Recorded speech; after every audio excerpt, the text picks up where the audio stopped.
Saudara percaya kalau saudara menabur, saudara akan menuai. Amin, amin, amin, amin. Aminnya sampai 4 kali. Tapi tidak juga action. Tidak juga berbuat. Mengapa? Karena keyakinan ini merupakan jembatan yang menghubungkan percaya dengan action tadi. Iblis tidak akan mengganggu percayamu, tidak masalah. Iblis pun percaya kok bahwa Yesus itu Mesias. Dia tidak ganggu area elemen pertama.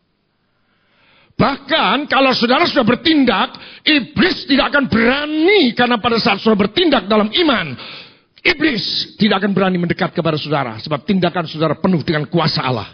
Lalu bagian mana yang diganggu oleh iblis supaya engkau tidak bertindak?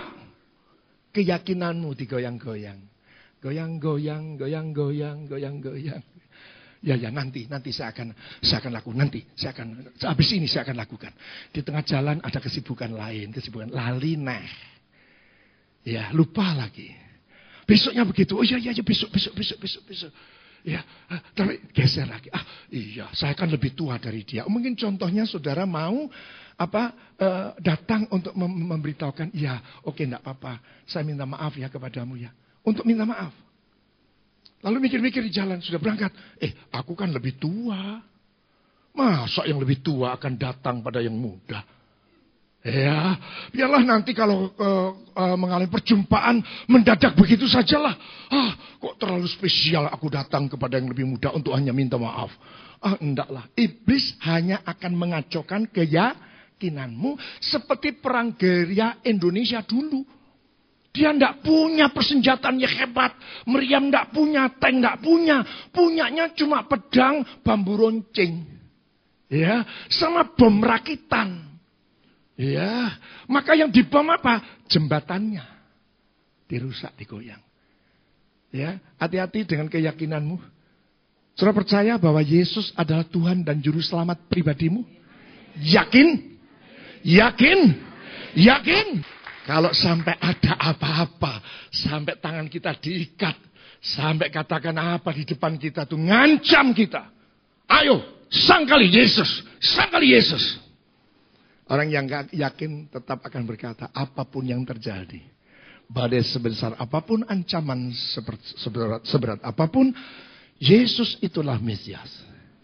Saudara, yang ketiga, nilai totalitas yang ketiga adalah di mana ketika kita ini ada masalah, dikepung dengan banyak masalah. Firman-Nya dari 2 Tawarikh 20 ayat 1 sampai ke 21. Di situ dikatakan ketika Yosafat dikepung dengan 3 musuh. Number one yang dia lakukan adalah dia mencari Tuhan. Ya, cari Tuhan. Dalam keadaan takut dia cari Tuhan.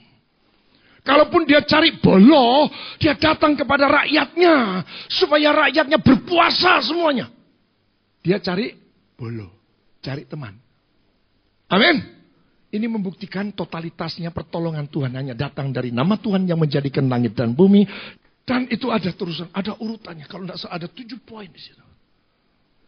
Ya, lalu salah satunya dia berkata begini yang paling senang doanya Yosafat, Tuhan, lihatlah bagaimana mereka musuhku mengepung aku. Sedikit pun aku tidak punya kekuatan untuk melawan mereka. Maka subtema pada bagian ketiga adalah Allah berperang gantikan kamu. Tuhan bertindak. Bagaimana supaya kita bisa hidup total?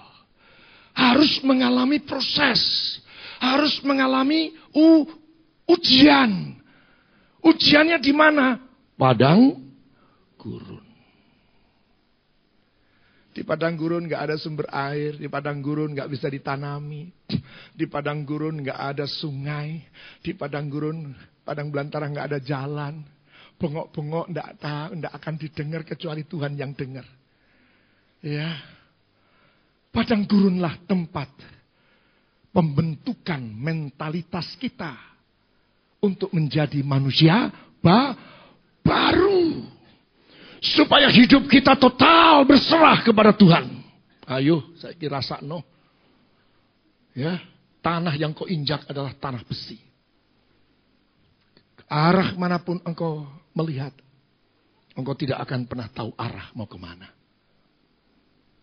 Tetapi kasih sayang Tuhan menyertai umat Israel dalam tiang awan dan tiang api.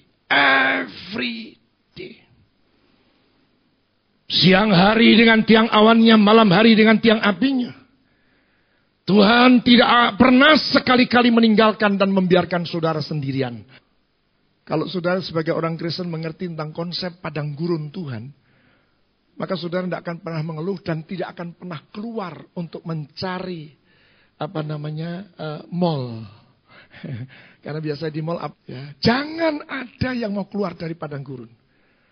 Karena saudara tahu bahwa di padang gurunlah Tuhan akan membuat saya dan saudara hidupnya 100% bergantung kepada Allah. Allah yang hidup, Allah yang berkuasa, Allah yang maha baik. Maka saudara dikatakan di sana pada ayat yang pertama, segenap perintah yang kusampaikan kepadamu pada hari ini haruslah kamu lakukan dengan setia supaya kamu hidup dan bertambah banyak. Tuhan mau menggembalakan saudara setiap hari. Bukan dulu pada zaman itu dengan bangsa Israel, sekarang pun. Karena nilai-nilai yang ada dalam Ulangan pasal 8 ini tembus sampai ke perjanjian baru dan diajarkan kembali oleh Tuhan Yesus. Tuhan Yesus sebelum melayani dia pun harus dilarikan ke padang gurun. Berpuasa 40 hari. Ketika iblis mencobai dia, nih ada batu, kamu kan berkuasa. Ubah batu ini jadi roti. Maka apa jawab Yesus? Ada yang tertulis. Bahwa manusia tidak hidup saja dari roti. Tetapi hidup dari setiap perkataan Allah. Saudara yang dikasih Tuhan, jadi yang nomor satu, Tuhan izinkan mengapa kita di padang gurun. Di padang gurun tidak ada apa-apa. Bisa jadi kita nggak ada penghasilan, nggak ada pekerjaan, nggak ada sesuatu. Sejauh-jauh mata memandang yang ada cuman batu dan pasir. Ada kilauan, bukan kiloan. Kilauan, ya, kilau, ya, berkilo. Kita anggap itu adalah harapan. Kita anggap itu adalah air nun jauh di sana. Fata Morgana. Bukan di sana pengharapan kita. Tapi pengharapan kita ada di sana. Batu yang keras pun dipukul memancarkan air keluar. Ayo berikan tepuk tangan bagi Tuhan. Haleluya. Maka saudara, ada maksud Tuhan menggembalakan kita setiap hari. Dengar baik-baik, kalau kita memang hidup mau totalitas kepada Tuhan, serahkanlah seluruh aktivitasmu setiap hari, berbagai aktivitasmu kepada Tuhan. Jangan engkau berkata, kalau punya 5 aktivitas, Tuhan, untuk yang satu aku bisa bereskan sendiri. Untuk yang kedua aku bisa bereskan sendiri. Yang ketiga aku bisa minta bantuan kepada temanku Tuhan. Tapi yang 4 dan 5 Tuhan, aku sama sekali tidak punya ide Tuhan. Tolong yang 4-5 Tuhan, engkau selesaikan. Tolong ya. Gaya. Kita seringkali, ini saya ekstrim memberikan contoh 5 kegiatan, 1, 2, 3 seperti itu. Tapi seringkali kita tanpa sadar, dalam realita kehidupan, kita merasa mampu. Tuhan bukan saja mau menggembalakan saudara setiap hari, tapi Tuhan mau menggembalakan saudara agar saudara dan saya bergantung sepenuhnya kepada Tuhan untuk semua aktivitas kita. Ingatlah dalam seluruh perjalanan yang kau lakukan atas kehendak Tuhan Allahmu. Padang gurunmu adalah kehendak Allah untuk membentuk mentalitas baru, mindset yang baru.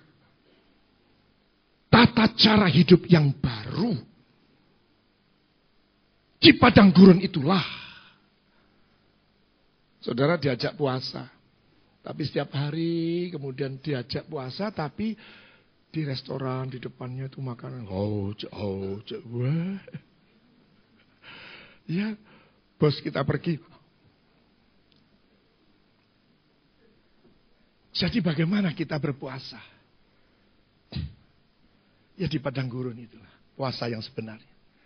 Makanya Tuhan Yesus ketika diprotes oleh orang Farisi, ya kami berpuasa, tapi murid-muridmu tidak. Murid Yohanes saja berpuasa, muridmu tidak. Dia katakan selama ada mempelai, bagaimana kamu bisa berpuasa? Ya, bagaimana? Ya. Mengapa sampai membelai? Suami istri jejeran terus. Gitu. Ojo cedek-cedek mah, ojo cedek-cedek mah. Aku merinding loh. Aku ki jek poso. Gitu. Ojo cedak-cedak, ojo memandang mataku mah. Ojo begitu mah, ojo begitu. Wes. Lunga sik. Gitu. Ya, begitu di kamar gini. Ojo nyenggol-nyenggol toh. Waduh, begitu istrinya ganti pakaian, wah ditutupi gini. Waduh. Tutupi tapi ngadep kocok. Kocok ketok. Batal, sudah batal. Amin. Maka padang gurunlah. Bersukacitalah kalau saudara saat ini sedang berjalan di padang gurun. Puji Tuhan. Saudara akan mendapatkan imanmu murni. Nikmati padang gurunmu. Nikmati ya Tuhan. Terus Tuhan. Satu hal yang aku mengerti Tuhan. Kalaupun ini pagi hari. Sudah sampai pada jam ini Tuhan. Tapi tidak ada makanan yang kumasak. Beras yang akan aku tanak. Tuhan aku percaya. Engkau pasti menyediakan dengan caramu yang luar biasa. Amin. Jangan sampai keluar keluh. Yang bicara di depan saudara ini ngalami yang namanya padang gurun. Kalau hari-hari ini padang gurun yang berbeda lagi. Tapi beberapa tahun yang lalu ketika saya bertobat. Ketika sudah menutup usaha. Itu benar-benar padang gurun plus padang belantara. Dan apa lagi? Waduh. Padang pasir. Padang gurun, padang belantara, padang pasir. Tapi akhirnya Tuhan, selesai padang gurun saya dibawa ke rumah makan Padang. Puji Tuhan. Bayangkan saudara ketika itu merasakan untuk membeli sesuatu enggak ada sama sekali. Saya sudah pernah bersaksi pada saudara, duit kerincing tak kelumpuk ke saudara. Saya bawa yang namanya rantang, nyepeda ke Soto Dingin dan itu masih hafal sampai sekarang. Loh mas, saya kok gagah mas? Iyalah, saya turun dari mobil hanya karena mau sewa. Itu berapa tahun yang lalu saya gini. Pak, Saras, dipendeli. Lu kan jenengan itu yang dulu suka bawa rantang. Bawa rantang beli soto ndak cukup. Dia hanya mengatakan, niki angsal dudu tok mas. Nggih pun mboten napa-napa sing penting ambune soto. Ngerasa sudah sampai ndak ada lagi ya sudah kerok kita ndak makan, anak yang penting makan. Aduh nikmatnya ketika ada orang mengirim ini. Duh dipotongnya ada roti, dia bungkus plastik satu dicuil, sidik deneng. Jadinya luar biasa. Padahal ternyata setelah tahu sekian lama saya selalu dikirimi setiap pagi saudara, itu roti sing serah payu. Yang tidak laku kemarin dikirim ke rumah. Tapi kok ya masih enak loh ya. Makanya sampai sekarang kalau saya makan, saya tidak perlu menu. Yang penting pada saat makan, saat itulah saya lapar. Cukup. Tempe tahu penyat pun beres. Ojo. Nikmat. Sayur sedikit bersama dengan Tuhan. Nikmatnya luar biasa. Maka saudara yang dikasih Tuhan dengan maksud apa? Di situ dikatakan bahwa untuk mengetahui ada testing, ada pengujian. Apakah ketika kita di padang gurun sedang ada masalah yang ada? Karena apa? Masalah seringkali sangat langsung berkaitan dengan ekonomi kita, dengan sarana dan prasarana hidup kita, kebutuhan kita. Itu yang kita anggap seringkali menjadi apa yang disebut dengan padang gurun. Maka di situ dikatakan untuk mengetahui apa yang ada dalam hatimu, yakni apakah engkau berpegang pada perintahnya atau tidak. Diuji apakah kita tetap setia, total untuk Tuhan. Apakah kamu firman? Adakah keluar dari mulutmu firman? Yang berikut di situ dikatakan ia memang merendahkan hatimu, membiarkan kau lapar, memberi engkau makan mana yang tidak kau kenal, yang juga tidak dikenal oleh nenek moyangmu, untuk membuat engkau mengerti bahwa manusia hidup bukan dari roti saja, tetapi manusia hidup dari segala yang diucapkan Tuhan. Amin. Tuhan membuat supaya kehidupan kita ini memahami, takut akan Tuhan, dan kita mau makan firman setiap hari, karena oleh firmanlah kita hidup.